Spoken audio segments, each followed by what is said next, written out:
আসসালামু আলাইকুম। আজকে টিউটোরিয়ালে আমরা দেখব আরএস খতিয়ান থেকে জমির মালিকের পরিমাণ যদি আনাগোনা করাকান্তিতে দেওয়া থাকে, এই আনাগোনা করাকান্তিকে দশমিকে কিভাবে নেব। এই খতিয়ানে একদম শেষে দেওয়া থাকে 1 ভরি। এই 1 ভরি মানে 16 আনা, কারণ আনাগোনা করাকান্তি যত অংশ থাকে তার সবগুলো যোগ করলে 1 ভরি হতে হবে। আবার যখন এগুলোকে দশমিকের প্রক্রিয়ায় নিয়ে যাব তখন এই সবগুলো যোগ করে আবার 1.00 হতে হবে। যদি এরকম আসে অর্থাৎ 1 ভরি সমান 1.00, এই মানটা যদি আমরা পাই তাহলে খতিয়ানের অংশ থেকে আমরা যে মানগুলো বের করব সেগুলো ঠিক থাকবে। খতিয়ানের একটা ক্যালকুলেটর আছে, সেই ক্যালকুলেটরটা আমরা এখন ব্যবহার করব। প্রথমে দেওয়া আছে হচ্ছে 1 আনা, এরপর আছে 6 গন্ডা, 2 কড়া, 2 ক্রান্তি, তেলের পরিমাণ নাই। এখন এই পরিমাপে যদি ক্লিক করি তাহলে এখানে ভগ্নাংশের পরিমাণ দেখাবে। এখানে আমরা পেলাম 0.0833। এই জায়গায় আসবে 0.0833। এই তিনটা মান একই রকম, অর্থাৎ এখানে লেখার প্রয়োজন নাই। এরপর আছে 2 আনা 0 গন্ডা, এখানে লিখব 2 আনা, আর সবগুলোতেই 0 থাকবে। এখানে পেলাম 0.125। এই মানটাও একই রকম হবে। আর এই মানটা তো আমরা আগের ঘরে বের করছি, এখানে আমরা পেয়েছিলাম কত 0.0833। এই মানটাও একই থাকবে। এখন আমরা এই মানটা বের করব। এখানে আছে 13 গন্ডা, 1 কড়া, 1 ক্রান্তি, এখানে আমরা পেলাম 0.041 এবং 7। এই মানটাও একই হবে। নিচের দিকে আনি, এখানে আছে 4 আনা, তাহলে আনার ঘরে লিখব 4।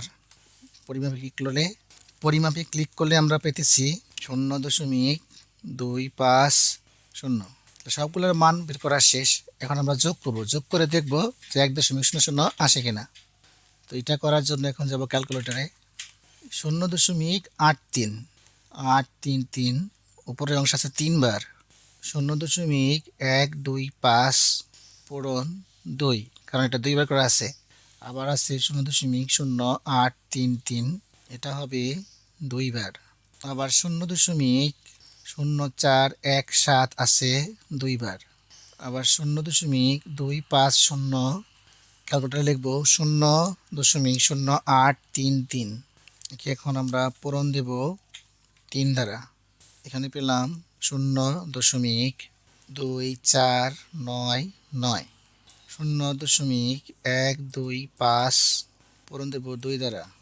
0.250। 0.0833, একে আমরা পূরণ দেব 2 দ্বারা। 0.1666। 0.0417, একে আমরা পূরণ দেব 2 দ্বারা। তাহলে এখানে পেলাম 0.0834, আর একে আমরা পূরণ দিলে পাবো 0.250। এখন টোটাল ক্যালকুলেটরে আমরা যোগ করব।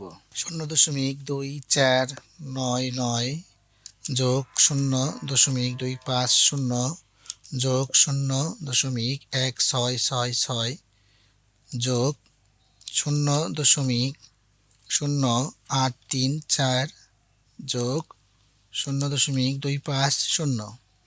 এই যে এখন কিন্তু আমার এখানে আসলো 0.999।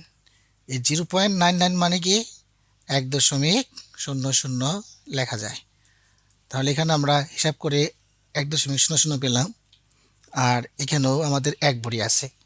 কাজে এই 1 ভরি যখন আমাদের 1.00 অংশের সমান হয়ে গেল, তার মানে আমাদের খতিয়ানের হিসাবটা যে করলাম সেটা 100% ঠিক আছে। তাহলে এখন কে কত অংশ পাবে এই জিনিসটা আমরা এখন বের করব। এই জামির উদ্দিন, জনুরুদ্দিন এবং সাগর আলী, এরপর এখানে আছে সোনামুদ্দিন এবং শব্দুল, এই 5 জন একই পরিমাণ জমি পাবে। আমাদের জমির মোট পরিমাণ ছিল 77%। তাহলে এই 77ই এখন আমরা পূরণ দেব 0.0833, একে এখন আমরা পূরণ দেব 77 দ্বারা। তাহলে এই জমির উদ্দিন পাবে 6 শতক 41 পয়েন্ট জমি।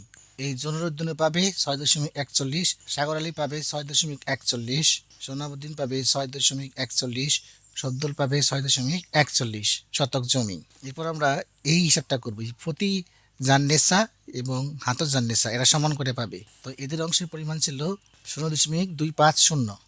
তো ক্যালকুলেটার পূরণ দেব 0.250, 19.25 শতক জমি। তাহলে ফটিক জান্নেসা পাবে 19.25 এবং এই যে হাতজান এও পাবে 19.25 শতক জমি। এরপর আমরা এই অংশের পরিমাণ বের করব। এই যে কমলা জান এবং সুন্দম জান বিবি 0.0834, একে আমাদের পূরণ দিতে হবে 77 দ্বারা। তাহলে ও পাবে 6.42 শতক জমি, 6.42 শতক। ও পাবে 6.42 শতক।